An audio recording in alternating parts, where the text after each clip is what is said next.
하나님께서 우리에게 주신 말씀은 역대상 9장 1절에서 2절 말씀입니다.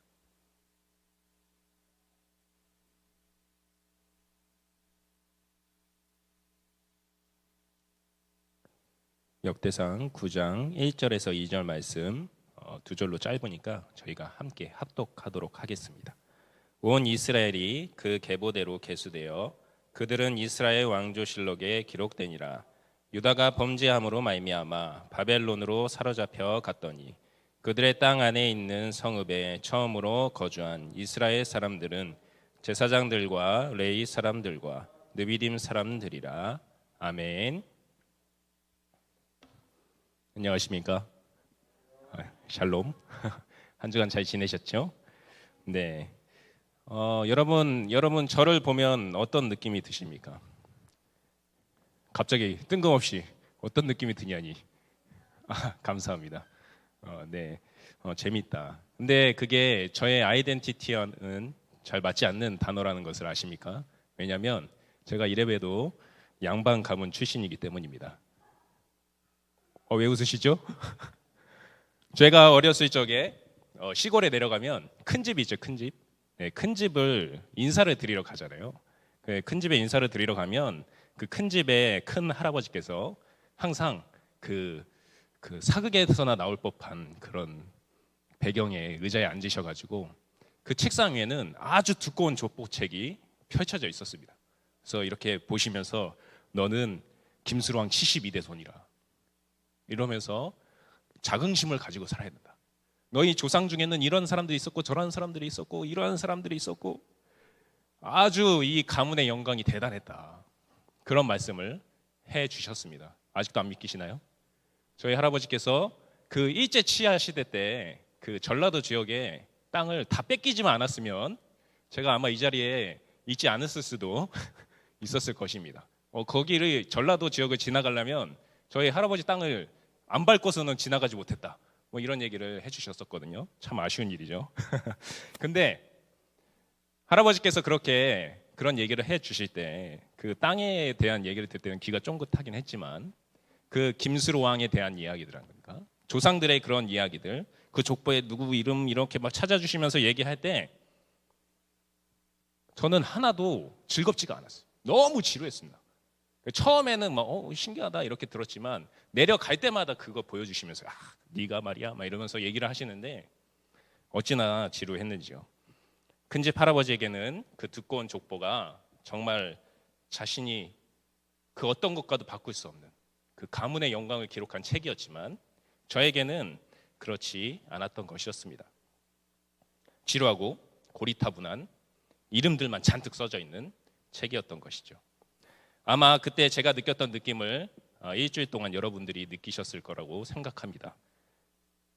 오늘 본문 말씀에 속해 있는 역대상 1장에서 9장까지의 내용이 바로 그 족보들에 대한 기록이기 때문입니다. 한 주간 큐티를 하시면서 얼마나 힘드셨을지 제가 다 알 수 있을 것 같습니다.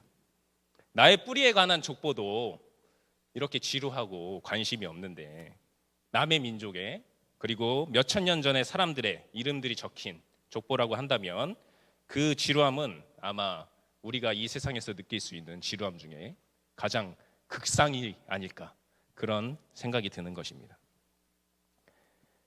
이처럼 누가 봐도 그 지루한 이 족보 이걸 왜 이렇게 길게 써놨을까? 얼마나 원망이스러우셨겠어요. 한 주간 큐티 하시면서. 왜 도대체 이러한 이름들이 성경에 이렇게 길게 기록되어 있는가? 의문이 드시지 않으셨습니까? 이 지루하고 긴 족보가 담겨있는 이 역대상은 역대하와 함께 원래 역대기라는 한 권의 책입니다.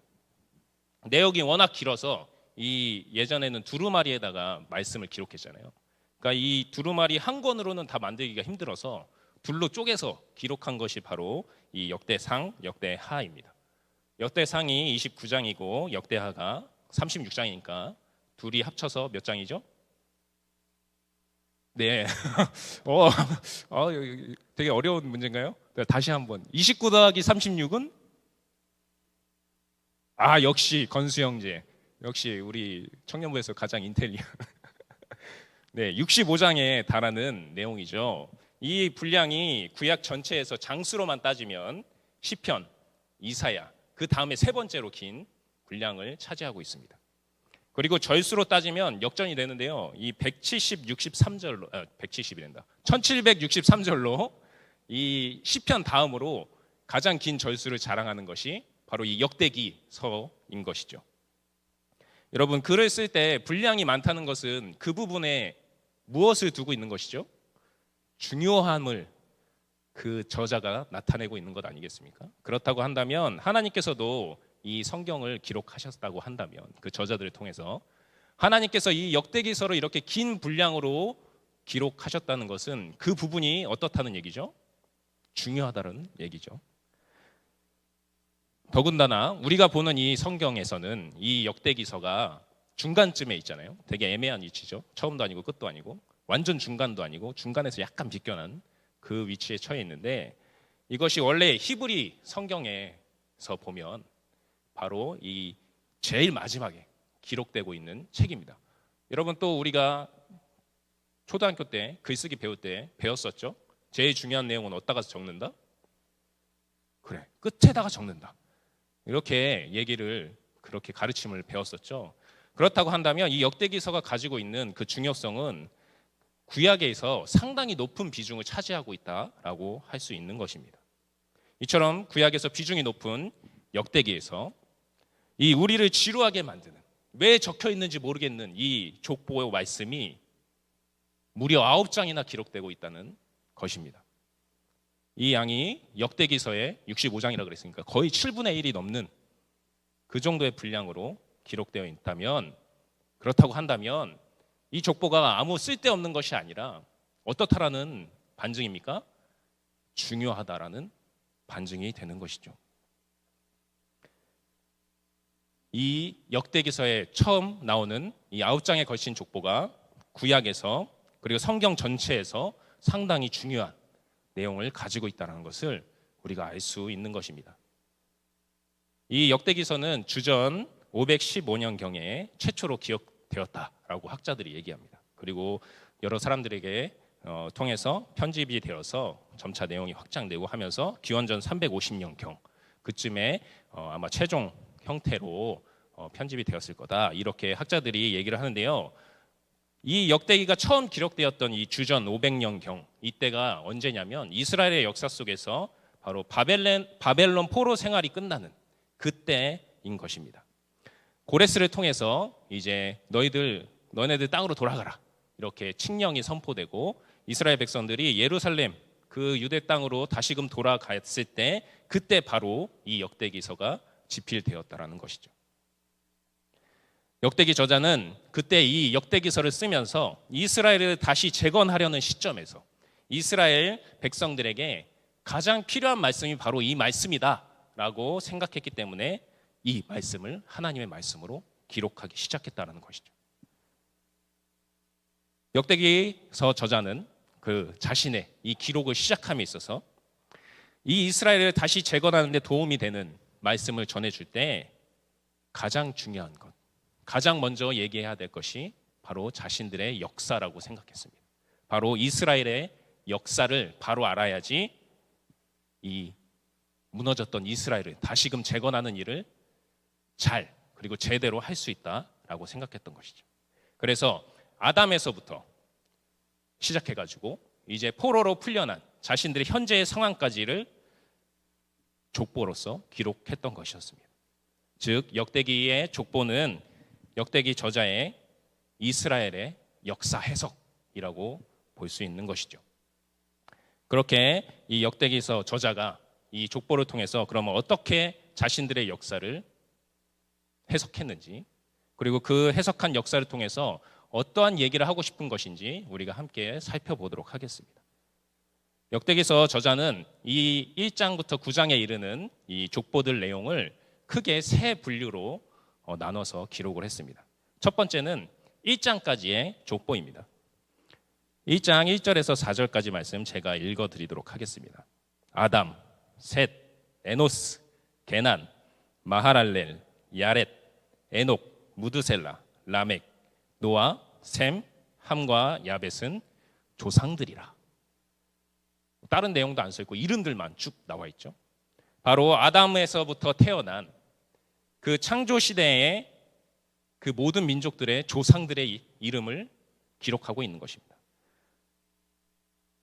바로 이 창세기 세대 그 조상들의 이름이 이렇게 기록되고 있다는 것은 바로 이스라엘의 조상들뿐만 아니라 이스라엘 민족뿐만 아니라 이 세상의 모든 민족들, 이 세상에 있는 모든 사람들이 바로 하나님의 손으로부터 창조된 사람들이라는 것을 기록하고 있는 것입니다.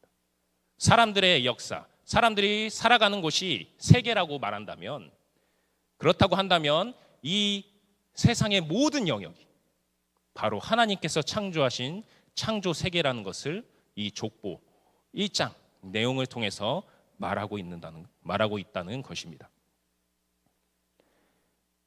자신들의 세계 일부, 그리고 그 중에서도 가장 작고 보잘것없는 민족이라는 생각에 빠져있던 사람들이 바로 이 역대기서가 쓰여질 때 이스라엘 사람들의 생각이었습니다. 왜냐하면 자신들이 포로 생활을 겪었잖아요. 완전히 망하는 그런 경험을 했지 않습니까? 그래서 그 영화로웠던 자신들의 역사는 다 사라져버리고 소수의 사람들만 남아있던 그런 상황에 처져 있던 이 사람들에게 하나님께서는 이 역대기서를 통해서 너희들이 그렇게 망해버린 민족이 아니야. 이 세상은 다 내가 통치하고 있는 세상. 그곳에서 너희들에게 아직까지 남아있는 나의 역사가 있다는 것을 알려주고 계시는 것입니다. 다른 모든 민족들이 이스라엘을 핍박하는 그러한 역할을 하고 있는 것이 아니라 이스라엘을 구원하기 위한 하나님의 특별한 계획 가운데서 쓰이고 있는 그 일부인 그것을 말하고 있는 것이죠. 이 아담의 족보는 이 역대기서를 처음 만나고 있던 그 당시 사람들에게만 의미가 있는 족보가 아닙니다. 그렇다고 한다면 우리가 성경으로서 볼 필요가 없는 것이죠. 바로 이 아담의 족보는 지금 우리에게도 이어지는 족보가 됩니다. 왜냐하면 아담의 족보가 모든 인류가 하나님께로부터 창조되었음을 나타내는 기록이기 때문인데, 바로 이 세상에 있는 모든 사람들의 시작이 하나님을 말하고 있기 때문이죠. 그렇다고 한다면 지금 우리가 사는 이 세상에 있는 모든 사람들, 그리고 그 사람들이 만들어 놓은 세계, 그것도 누가 통치하시는 세계가 되죠? 바로 하나님께서 통치하는 세계가 되는 것입니다. 그것은 하나님을 믿는 사람들뿐만, 그 사람들만 아는 것이 아니라 하나님을 믿지 않는 사람들, 그 다른 모든 사람들에게도 동일하게 적용되는 사실입니다. 하나님을 믿지 않는 사람들이 그게 무슨 소리냐, 이 세계는 우리가 다스리는 세계다, 미국이 다스리는 세계, 돈 많은 내가 다스리는 세계, 우리나라가 다스리는 세계, 힘 있는 사람들이 다스리는 세계다라고 말할지 모르겠지만 그것은 사실이 아닌 것이죠. 바로 하나님이 이 세상을 창조하셨기 때문에, 그렇기 때문에 이 세상에서 우리가 알 수 없는 일들이 벌어지고 때로는 믿는 사람들이 고통당하는 일들이 벌어지고, 그렇지만 그 역사들 가운데서도 하나님의 구원의 역사가 계속해서 이루어지고 있음을 우리는 이 아담의 족보를 보면서 느낄 수 있다는 것이죠. 그렇다고 한다면 이 인류의 시간을 시작하신 분이 하나님임을 우리가 고백한다면 아담의 가문의 이 족보, 이 아담의 가문의 영광은 바로 하나님, 바로 이 세상을 창조하신 그 하나님의 영광을 나타내는 족보가 된다는 것이죠. 그래서 우리에게 의미가 있는 족보 된다는 것입니다. 두 번째로 이 족보에는 2장에서 8장까지 나오는 족보입니다. 이 2장에서 8장까지 족보는 이스라엘의 족보입니다. 여기서 말씀드리는 이스라엘은 나라로서의 이스라엘이 아니라 야곱 아시죠? 야복 강가에서 하나님과 씨름을 해서 이름이 바뀌었던 그 이스라엘 가문의 족보라는 것입니다. 오늘 말씀 2장 1절에서 2절입니다. 이스라엘의 아들은 이러하니 르우벤과 시므온과 레위와 유다와 이사갈과 스불론과 단과 요셉과 베냐민과 납달리와 갓과 아셀이더라. 저희가 아는 야곱의 12 아들들의 이름이 나오고 있죠. 이 이름들이 기록된 이후에 바로 그 아들들로부터 태어난 자손들의 이름이 계속해서 나옵니다. 계속해서 나오는데 그 양이 1장부터 9장까지 중에서 2장을 뺀 나머지 분량이 다 이 이스라엘의 가문의 족보들을 기록하는 데서 쓰이고 있다는 것이죠. 이스라엘은 하나님으로부터 약속의 땅을 허락받은 민족이었습니다.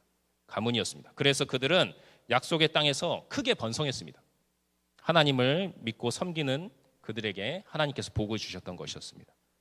그래서 그 긴 족보들을 통해서 이 이스라엘 백성들은 그 과거의 영광을 확인할 수 있었습니다. 아, 그때 우리가 정말 잘 나갔지. 우리 이스라엘 가문에서 나타난 그 왕들을 통해서 이 이스라엘의 나라가 정말 부흥했었지 하는 그것을 느낄 수 있었던 것이죠.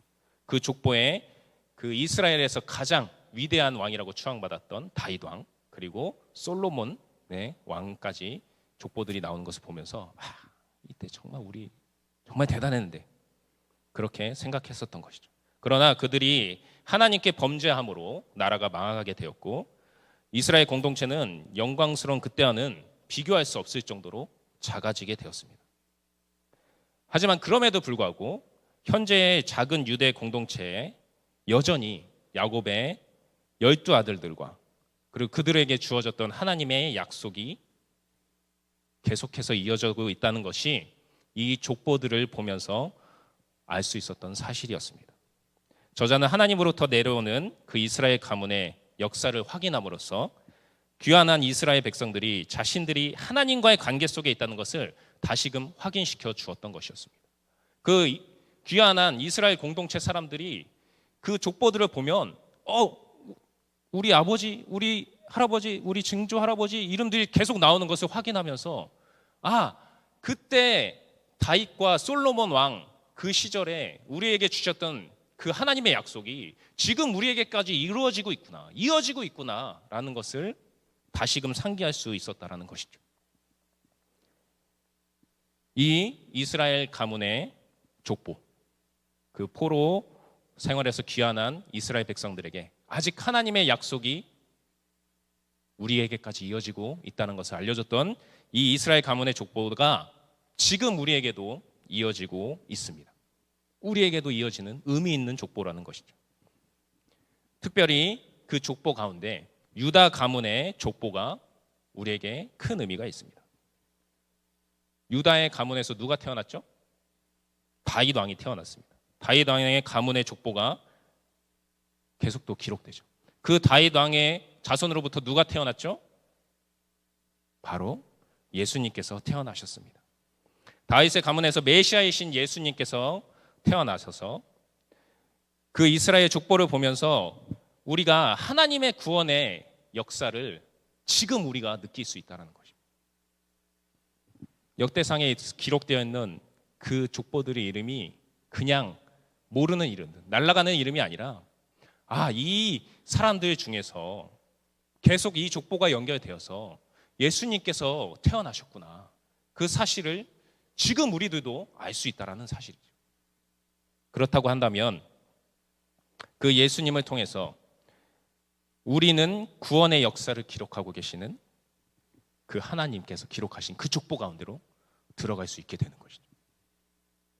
지금 우리가 보는 역대상의 이 족보의 기록은 끊겼지만 하나님께서 보고 계시는 그 족보의 기록들 가운데 저희들도 들어갈 수 있게 된다는 것입니다.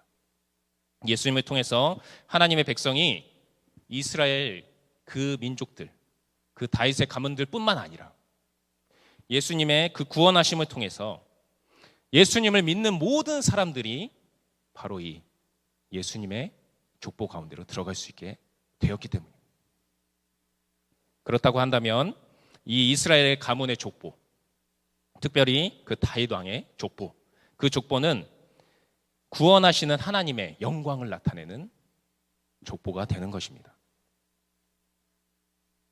이처럼 역대기 저자가 이 두 가지 족보의 기록을 통해서 포로 귀환한 그 이스라엘 공동체에게 하나님의 창조하심과 구원하시는 그 하나님의 영광을 알려주려고 했지만 처음 이 기록을 읽은 사람들은 그것을 잘 느끼지 못했습니다.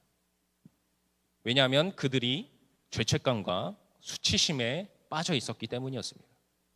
그들에게 있어서 1장에서 8장까지의 그 이름들과 그 속에 담겨있는 이스라엘의 역사는 그 영광스러운 역사도 있었지만 그와 함께 자신들의 나라를 망하게 만들었던 그 범죄했던 조상들의 이름도 함께 기록되고 있었기 때문이었습니다. 그 범죄함의 대가로 사로잡혀간 그 역사들도 함께 기록되어 있었다라는 것이죠. 그들은 자신들의 역사의 시간을 뚫고 주어지는 그 하나님의 사랑의 의미에 주목하기에는 너무나도 압도적인 정체성의 위기를 겪고 있었습니다. 세상이 지금까지 알았던 가장 큰 제국이었던 그 페르시아라는 제국의 아주 구석에서 아주 소수로 갇혀서 살았던, 그리고 잊혀진 채로 살았던 자신들, 그 자신들의 역사 속에서, 그리고 자신들의 그 현재 상황 속에서 정말로 하나님의 백성이 다시금 될 수 있는지가 이 사람들은 믿을 수가 없었던 것이었어요. 과연 그렇게 될 수 있을까 하는 그 의구심을 떨칠 수가 없었던 것이죠. 정말로 많은 유대인들이 현재 슬픈 상황이 하나님의 뜻이었으며 과거의 죄에 대한 징벌이라고 느꼈기 때문에 그랬습니다.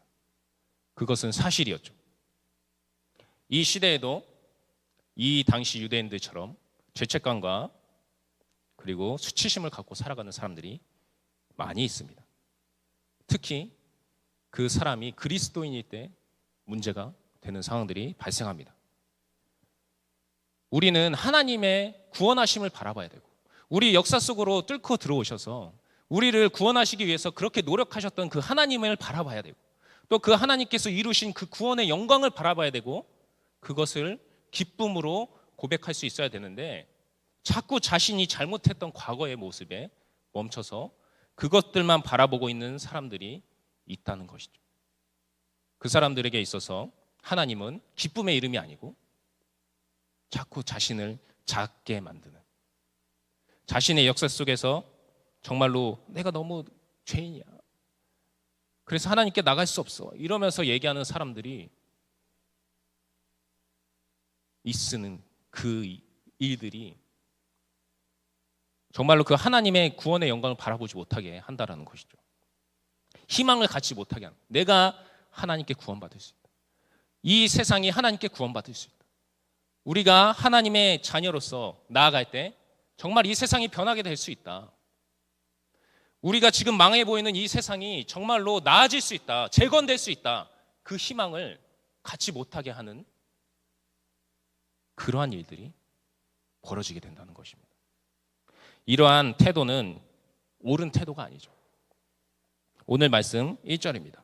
온 이스라엘이 그 계보대로 계수되어 그들은 이스라엘 왕조실록에 기록되니라.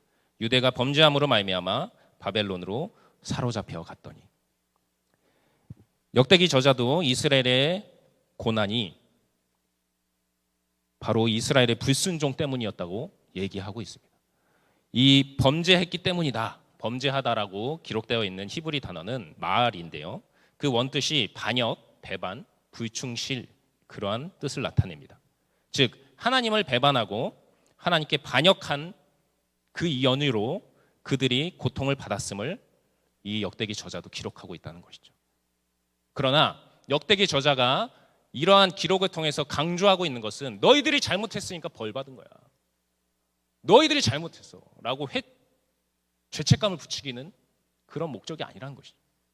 너희도 회개해야지, 너희도 죄인이야, 이 죄인됨을 강조하고 있는 것이 아니라는 것입니다. 역대기 저자가 말하고자 하는 것은 너희들이 그럼에도 불구하고, 너희들은 그렇게 하나님을 반역하고 하나님께 벌을 받았지만 그럼에도 불구하고 너희들을 향하신 하나님의 구원의 뜻이 있다, 그것을 말하고자 하는 것입니다. 그들은 하나님께 벌을 받았지만 완전히 멸망하진 않았습니다. 그들은 살아남았고 약속의 땅으로 돌아왔고 그리고 성전이 재건되었고 그리고 회복되게 될 것입니다. 역대기 저자는 그것을 깨닫기를 원했던 것이었습니다. 이 점은 9장 2절에서 포로기를 끝나며 처음 귀환하고 있는 사람들이 제사장과 레위인 그리고 느비딤 사람인 것을 통해서 드러난다고 할 수 있습니다. 오늘 본문 9장 2절 말씀입니다. 그들의 땅 안에 있는 성읍에 처음으로 거주한 이스라엘 사람들은 제사장들과 레위 사람들과 느디님 사람들이라. 여기가 족보의 세 번째 부분이 시작되는 부분인데요. 여기서부터 이 포로기 이후 공동체, 이 사람들의 예배를 감당할 그 제사장들과 그리고 레위인들 그리고 성전 봉사자들인 느디님 사람들의 족보가 기록되고 있는 것을 우리가 볼 수 있습니다. 이것이 나타내는 것은 무엇일까요? 바로 이 성전 봉사자들의 그 섬기는 그 성전을 통해서 하나님의 영광이 다시금 드러날 것이라는 것을 얘기하고 있는 것이죠. 바로 이 성전 봉사자들의 족보도 그래서 우리에게 연결이 됩니다. 귀한 공동체에게는 성전이 하나님의 구원의 영광을 다시금 보여주는 공간이었습니다. 그렇다고 한다면 오늘날 우리에게 있어서 이 하나님의 구원의 영광을 보여줄 수 있는 성전은 어디일까요? 바로 예수 그리스도이십니다.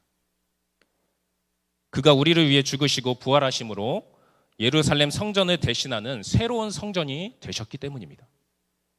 그리고 예수님을 믿는 우리에게 찾아오셔서 우리도 성전이 되게 하셨습니다. 그 성전 봉사자들의 가문의 영광이 그리스도라는 새로운 성전을 통해서 우리를 구원하시는 하나님의 영광으로 드러나게 되는 것입니다. 여러분, 오늘 1장에서 9장까지 기록되고 있는 이 족보들을 통해서 역대기 저자는 구원의 역사 속에서 단절되었다고 느끼는 그 귀환한 백성들에게 메시지를 던지고 있습니다. 그 메시지는 바로 희망이었고 그리고 그것을 통해서 이스라엘 백성들이 다시금 나아가게 하려는 뜻을 가지고 있었던 것이었습니다. 그 희망의 메시지의 정확한 내용이 무엇입니까? 바로 그들의 족보가 1장부터 9장까지 이어진 그들의 족보가 바로 하나님의 구원을 나타낸다는 것입니다. 그리고 이 역대기서 말씀을 통해서 하나님께서 그 이스라엘의 족보를 통해서 우리에게 주시는 메시지는 무엇입니까? 그것은 바로 그들의 족보가 예수 그리스도의 족보로 연결된다는 것을 우리에게 알려주고자 하시는 것입니다. 그 예수 그리스도로 연결된 족보를 통해서 우리도 예수님의 족보로 연결된다는 것을 알려주고 있는 것입니다. 예수님의 족보가 누가복음 3장 23절에 나옵니다. 예수께서 가르치심을 시작하실 때 30세쯤 되니라. 사람들이 아는 대로 요셉의 아들이니 요셉의 위로는 헬리오 이러면서 요셉 그리고 그 위에 단계 이렇게 올라가면서 위쪽으로 조상을 찾아가는 예수님의 조상을 찾아가는 내용이 이 누가복음에 기록되고 있는데요. 그 마지막 38절에 이렇게 적혀 있습니다. 그 위에는 에노스요, 그 위는 셋이요, 그 위는 아담이요, 그 위는 하나님이시라. 예수님을 통해 하나님의 구원이 허락된 구원이 약속된 우리들은 예수님께서 말씀하셨죠. 너희들이 내 형제다. 그리고 너희들이 하나님의 아들이 된다. 라고 분명히 말씀하셨습니다. 우리가 하나님의 족보에 이름을 올리게 되는 것입니다. 그렇다고 한다면 바로 여러분들이 하나님 일대손이 되는 것입니다. 제가 김수랑 몇 대손이라고요? 72대손. 김수랑도 대단한 왕이죠. 그 72대손 무슨 의미가 있겠습니까? 하지만 하나님의 일대손, 하나님 바로 우리의 아버지 되신다는 그것은 얼마나 가치 있는 이야기입니다. 얼마나 영광스러운 사실입니다. 나는 하나님 가문 사람이다. 내 아버지가 하나님이시다. 깜짝. 그렇게 우리가 하나님의 족보의 이름에 올리게 된다는 그 사실을 여러분들이 꼭 기억하고 살아가셨으면 좋겠습니다. 인간의 역사의 시간이 나열된 기록으로서의 족보. 우리가 그것을 볼 때 인간의 시간을 느끼는 것이 아니라 그 시간 속을 뚫고 들어오셔서 우리가 인간의 한계에 머물러서 죄인됨으로 죽어가는 것을 바라보지 않으셨다. 그래서 구원하시기 위해 예수 그리스도를 보내주셨던 그 하나님의 그 구원의 영광을 바라보면서 살아가시는 여러분이 되기를 바랍니다. 저희들 그러한 마음으로 오늘 함께 결단의 찬양 부르면서